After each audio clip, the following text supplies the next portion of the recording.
Welcome to our channel. Today we how to cancel an account with Shopify detailed guide step by step clearly.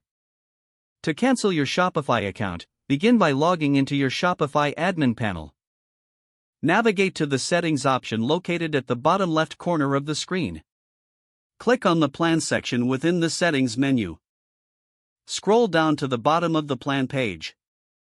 Here, you will find the option labeled Pause or Cancel Subscription. Select. You will see a series of prompts asking for confirmation of your decision. Carefully read through the information provided regarding the implications of cancellation. If you are sure about proceeding, confirm your cancellation by clicking the appropriate option.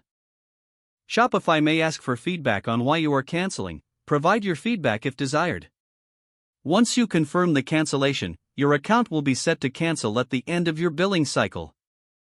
Make sure to download any important data or reports before your account is fully canceled. Check your email for a confirmation message regarding your account cancellation. Keep an eye on your billing statement to ensure no further charges occur. If you encounter any issues, consider reaching out to Shopify support for assistance. If the page does not load, refresh the browser or try again in a private or incognito window.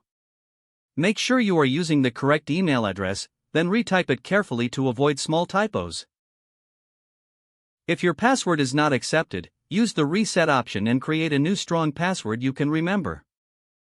Check your spam folder for verification or security emails, then complete any requested confirmation steps. Enable two-factor authentication if available to improve account security and reduce unauthorized access risk. After signing in, review your profile details so your contact information and settings are accurate and current. If you see an error message, note it down and try again after restarting your device and internet connection. Log out when you finish, especially on shared devices, to keep your account and payment information secure.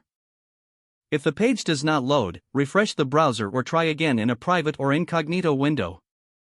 Make sure you are using the correct email address, then retype it carefully to avoid small typos. If your password is not accepted, use the reset option and create a new strong password you can remember. Check your spam folder for verification or security emails, then complete any requested confirmation steps. Enable two-factor authentication if available to improve account security and reduce unauthorized access risk. After signing in, review your profile details so your contact information and settings are accurate and current. Don't forget to like this video and subscribe to our channel for more step-by-step tech guides.